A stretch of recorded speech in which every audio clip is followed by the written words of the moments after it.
Why you need to compartmentalize your RV.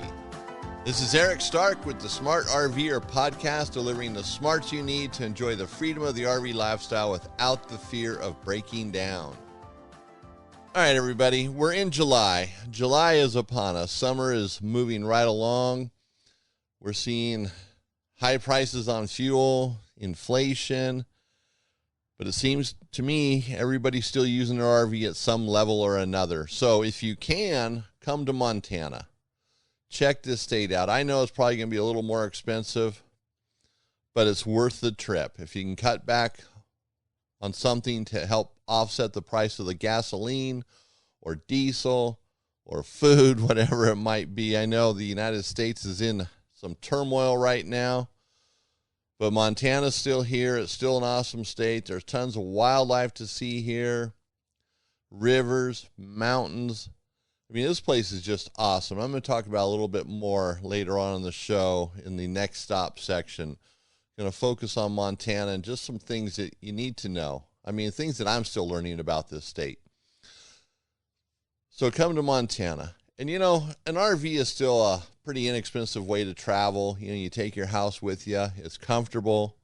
Yeah, you might have some problems, but overall, RVing is a great way to travel, get away, enjoy a weekend. It's your house, you know, it's your place. It makes it comfortable. It's nice. You know, it's better than staying in a motel or a hotel.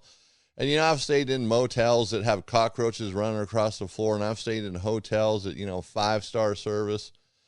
But there's still nothing better than your own home, at least in my mind, how I see it. All right, so living the RV life. So the question today is retirement in an RV the lifestyle for you? So if you're going to retire, would that retirement be comfortable in an RV? Could you do it? Is it something you've considered? Well, you know, many people do retire in RVs. But, you know, it's a lifestyle that you have to really think about. Because, you know, sometimes people will sell everything they own without really experiencing it at a full-time scale at any level. And you really should do that first if you possibly can. So if you're retiring, I wouldn't recommend selling everything and moving into an RV until you know you can do it. You know, think about that. Selling everything you own. Now, I know a guy, his name is Leo, he used to work for me when we were in Arizona. And when he retired, him and his wife, they already knew they were going to live in their RV. So they sold their house and they sold, you know, almost all their possessions. He said when they had their yard sale trying to get rid of stuff, I mean, it was like a can of nails, a box of screws. I mean, anything they had, anything and everything was up for sale. And they sold it all. So you have to let go of everything. And for some people, it's hard. I mean, you know, like me moving from Arizona to Montana, you know, at my shop at home had a lot of equipment in it and stuff that I use every day. And I got rid of that stuff. Some of it I threw away, some of it I sold, you know, gave away. Then when I got up here, I didn't want to have to start over, but I know that I have bought some stuff that I got rid of. And there's little things that were handy to have around that are no longer here that, you know, you kind of work around. So living in an RV full time can be the same way, because you really don't want to have a storage unit with a bunch of stuff in it, right? Especially if you're going to be gone or on the road traveling. And when you do this, you got to buy the right RV the first time. You really don't want to be skipping from RV to RV. You want to get the RV that's going to work, and you have to really think about this type of stuff. How many belongings, or, you know, what belongings are you going to keep and take with you on the road? Are you going to pull let's say you have a Class A motorhome, are you going to get a enclosed trailer that'll hold a car and then some other possessions? You have to think about that, and it's a big process. And, you know, Leo, the person I was talking about earlier, he ended up buying a house in Arizona and then a house back in, I think it was Wisconsin, where he lived originally. You know, he kind of went back to that house thing, which is okay because he spent a lot of time in Arizona and a lot of time back in Wisconsin. So having a house made sense. And then the RV, well, actually he changed and bought a camper that was, you know, an in-bed camper. So traveling back and forth became easier. So then he had made some adjustments on the road. And you're almost going to have to do that. You know, you're probably going to make some adjustments someplace, because if you find a place you really want to be in the, let's say, the winter time, you're probably going to buy a house there. It would make more sense.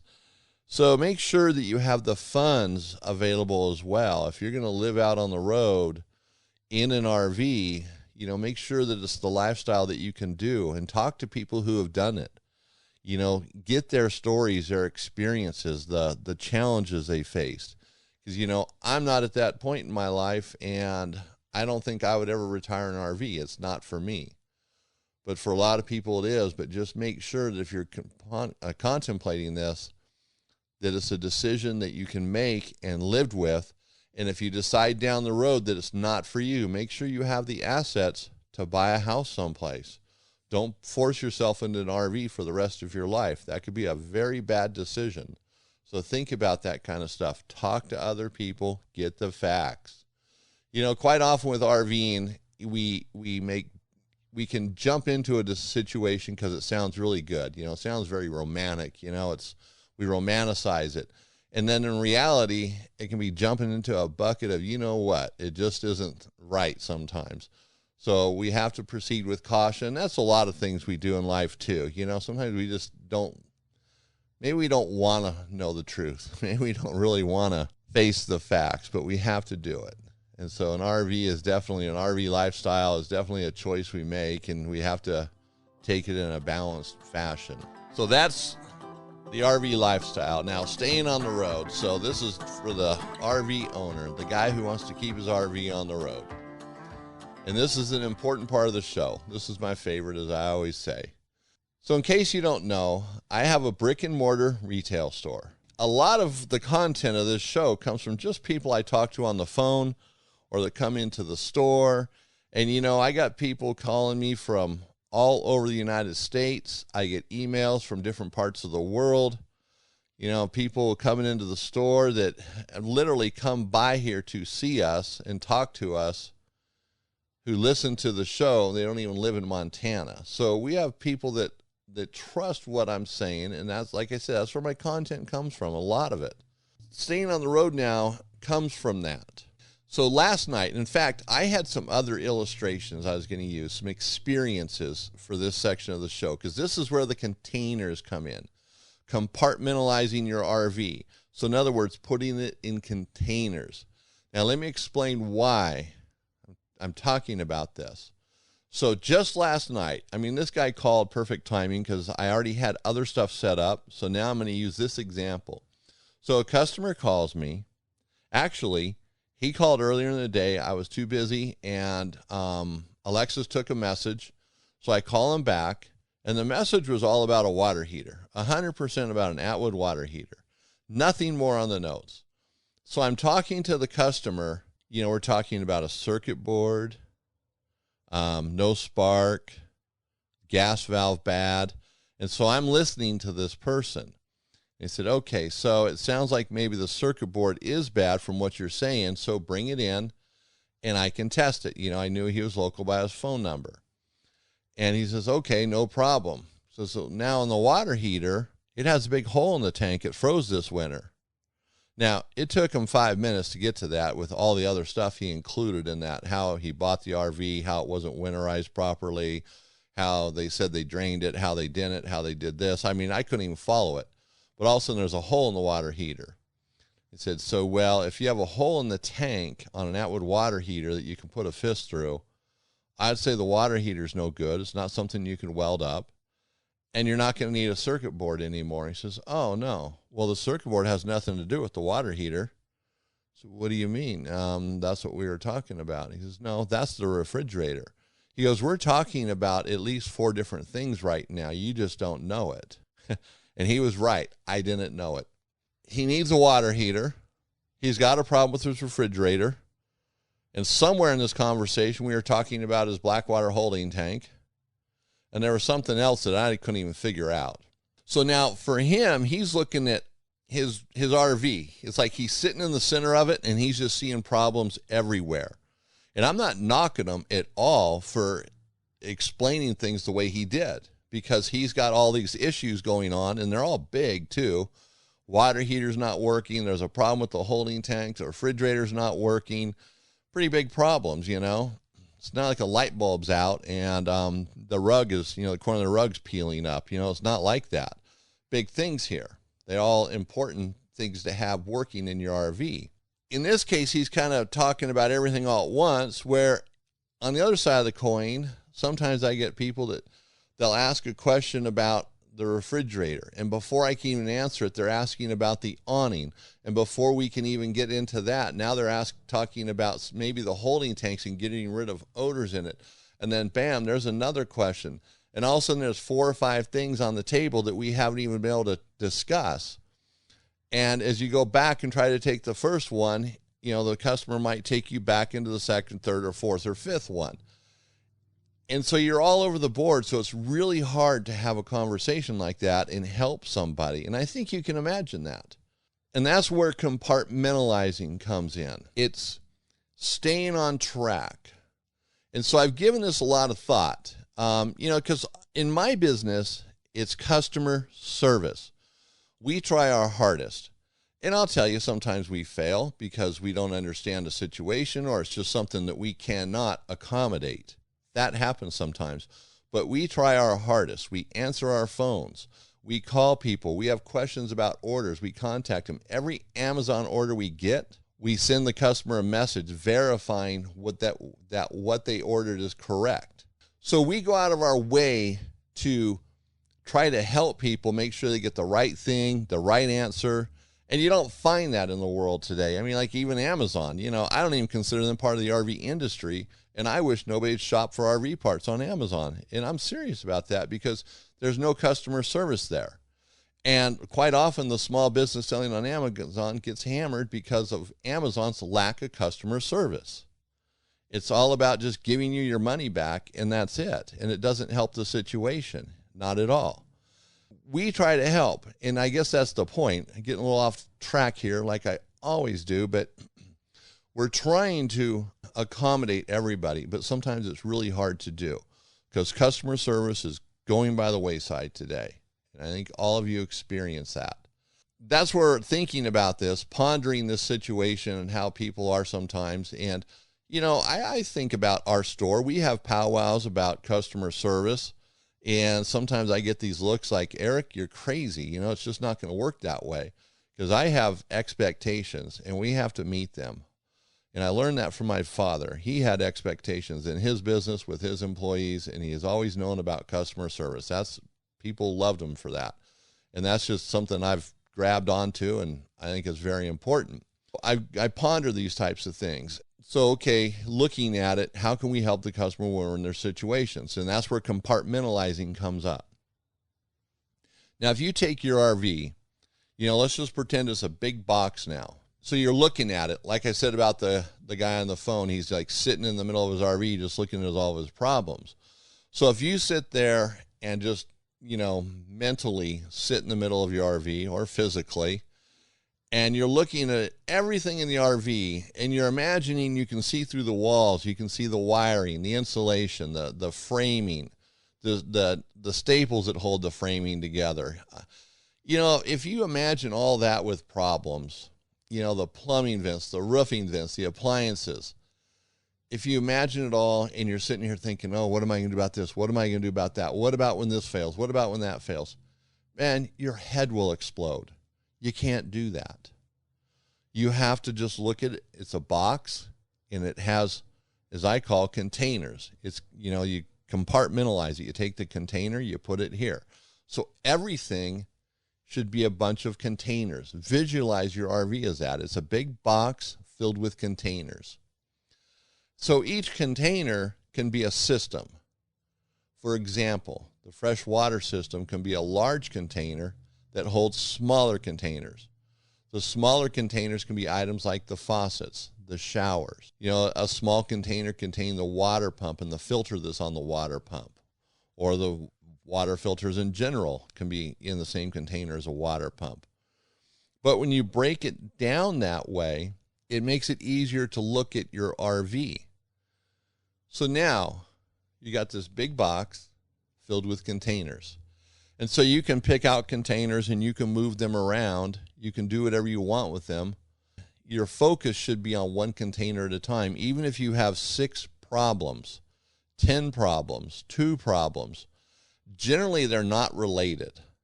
Unless your refrigerator isn't working and your battery happens to be dead and you're not plugged into shore power. Now, that could be a relation, you know, but it's still 2 different containers.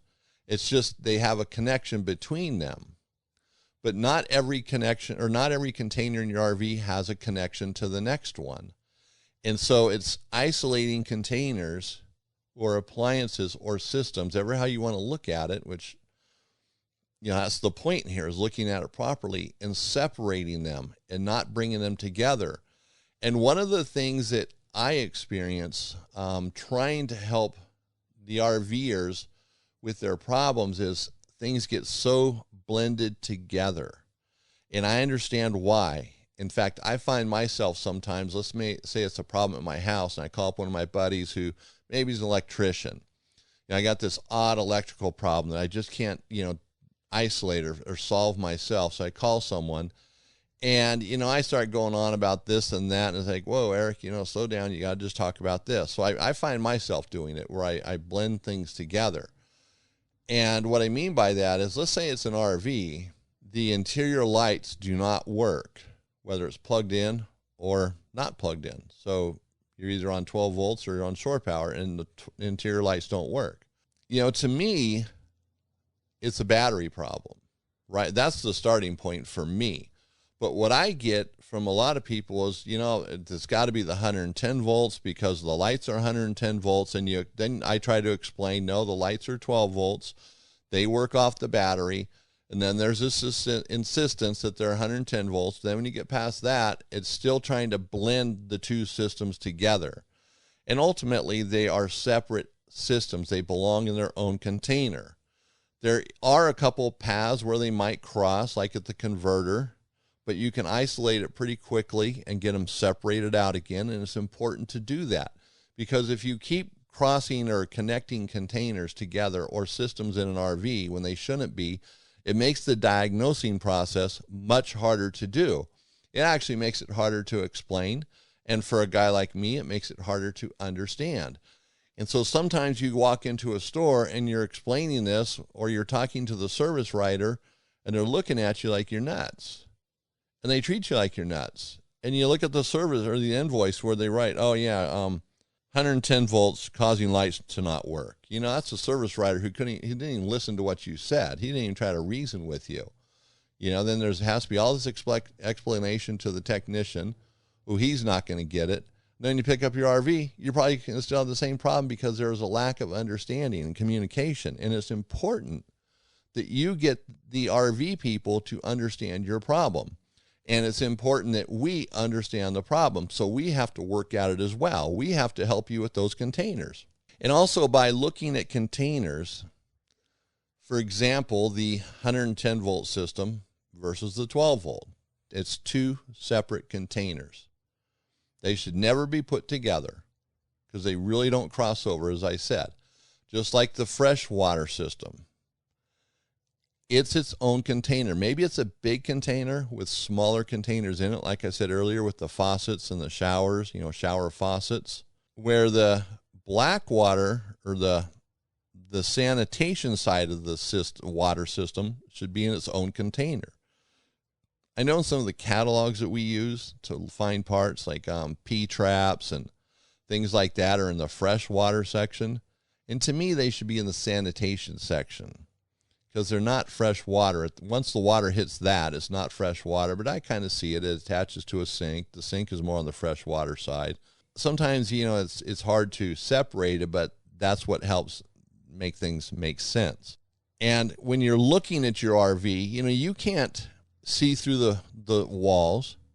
You can't see if the wiring is deteriorating in the walls, if the insulation is just flaking off and literally just flaking off and falling into the ceiling or the walls. You can't see any of that. But you know what? That's something you don't need to worry about. My experience with RVs is that they very rarely have wiring issues. The wires are built into the walls when they build the RV. And that's it. It's done. Occasionally, you know, a technician, somebody working on an RV might just put a screw in someplace and hit a wire in a wall. It's very rare, but that could happen.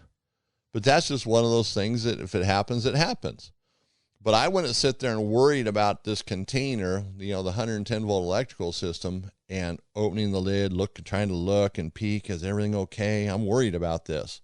Don't worry about it. There's nothing you can do about it. The wires are built into the wall, and typically they don't have problems. And I bring this up because quite often that's what someone says. An outlet quits working, and do you think it's a broken wire?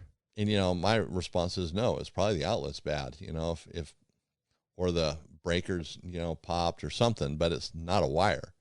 If the wire is broken, it would be right at the breaker, it'd be right at the outlet or something. Maybe it got hot, bad connection. But a wire generally doesn't just break in the middle of an RV, in a wall, just like they don't in your house. They use the same Romex in an RV as they do your house.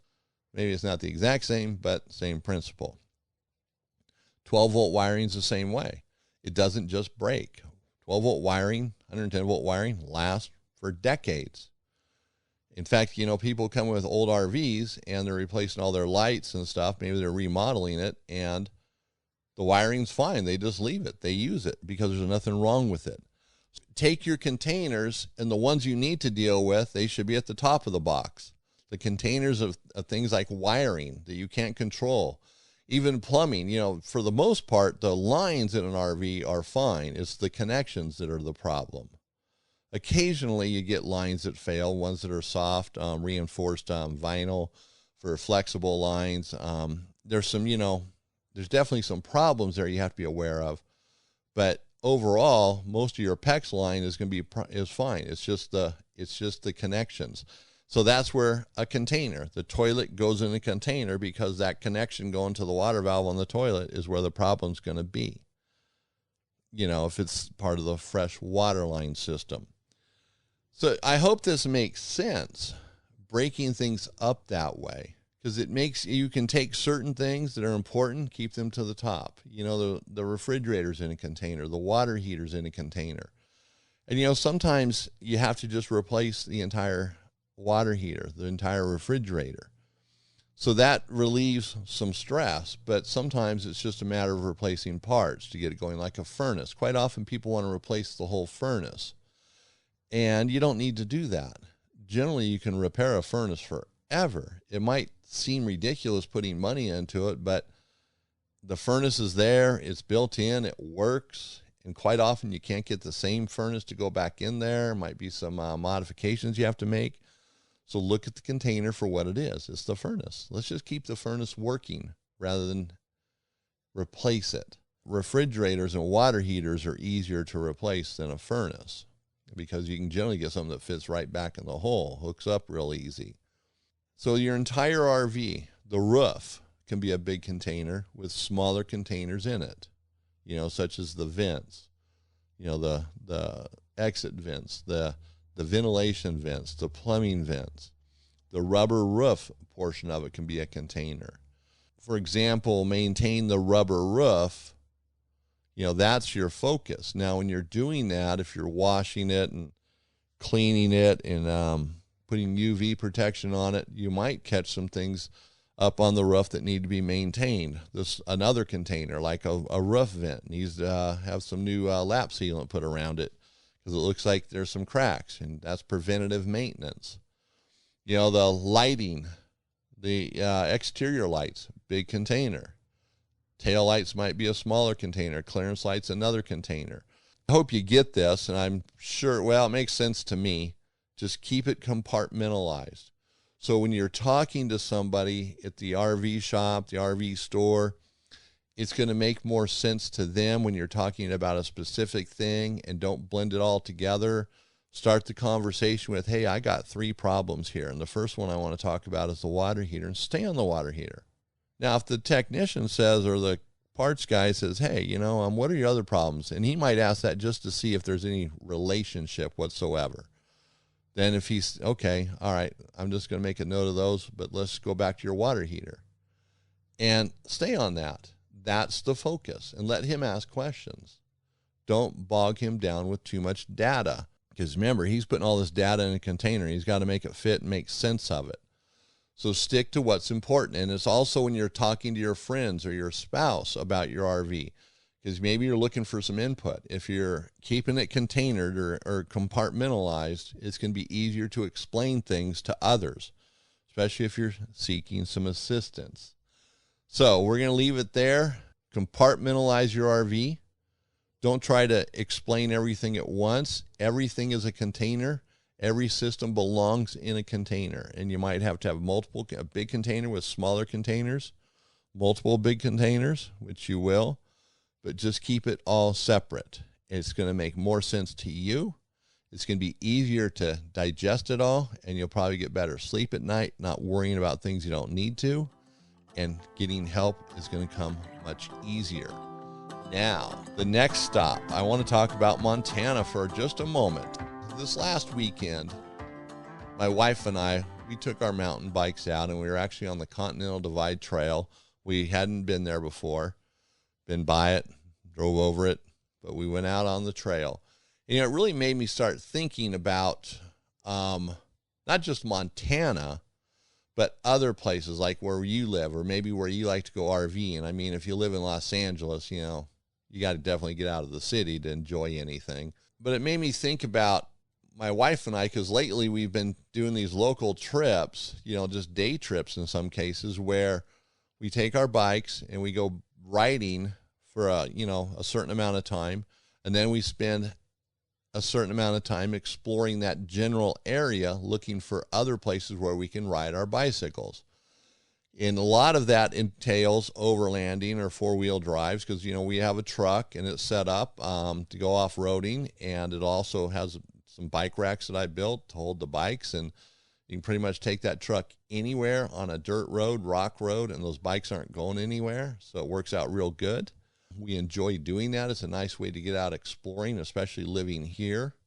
We lived in other places, you take the RV and then go out from there, but here we're like in the middle of this, area where there's so much to do. And that's kind of my point is, and I know you guys do this, it's maybe you do it without even thinking about it, but maybe some of you don't, but explore the areas where you're at. If you go out for the weekend in your RV and, I don't know, you drive 300 miles or 200 miles to get out of the city, and then you're up in, let's just go Southern California, you're up in the Big Bear Mountains, and there's the place you always go. And you kind of do the same thing. You go there, you maybe go hiking, backpacking, or boating, or just wander around the shops in Big Bear City, whatever it might be. Broaden that out. See what else there is to do. Is there horseback riding? Is there river rafting? Is there something else you could do? Are there some trails that you could just drive on a regular, on a two-wheel drive vehicle, and go exploring? Sometimes there's trails that are just take you absolutely gorgeous places where you can get to in just a two-wheel drive car. Case in point, my wife and I found this place. I call it the Green Valley. I don't know what it's called, but you get down in there, it's just from up top looking down, it's just this beautiful green valley, and you get down in there and you see the colors, the flowers, they're yellow, purple. It looks like lakes of yellow, lakes of purple. It's just awesome looking, and is just by spending a few extra minutes, and sometimes it's like, I don't want to do that. I don't want to go there. But, you start seeing different things, and it can make the trip so much more worthwhile. So check it out. Go beyond what you normally do and explore around the area that you like going to. And that's what I've been doing. That's what made me think about this, is just there's so much to see, and we're finding all these great places. And we're not even talking to anybody we know anymore about where to go. We're just going to find them. We're going to find these awesome places. Okay, so do that. Next time you go someplace, do some more exploring than normal. You might be amazed at what you find. Doesn't have to be outdoors, even in a town, these small towns. It could be anywhere. Widen out a little bit. Do a little more exploring. Okay, so now, RV Envy. RV Envy is, generally we're talking about products, modifications, things that make your RV a little bit better. And, it's RV Envy because technically they could make someone envious of it. And, we're not pushing envy, that's not really right. But, you get the picture here. So having a cool RV with the nice stuff on it. And it doesn't have to be a big giant RV. It could be a small, comfortable RV. It's just dialed in for you. And one of the things that I keep hearing about is people wanting to buy 2 generators to run their RV air conditioner. And you don't have to. The Micro Air Soft Start solves that issue. You can run an RV air conditioner on one 2,000 watt generator. That's 2,000 continuous running watts. And, you know, the way they name generators, you have to be careful what you buy. You know, it could say 2,500, but it doesn't mean it's 2,500 watts. You know, you got to watch that. You got to see what the running watts are. That's what's important. But a Micro Air Soft Start solves that problem. And we have them on our website. We have them in stock all the time. We install these things all the time, and they work. So you don't have to have the 2 small generators connected to each other. You don't have to have the one big generator. So you'll get down to one small generator, thus eliminating one other small generator and a headache to get rid of. So you got one generator now, a small one, easy to handle, easier to maintain, more efficient on fuel. And the Micro Air Soft Starts work. In fact, they work so well. Coleman has come out with one.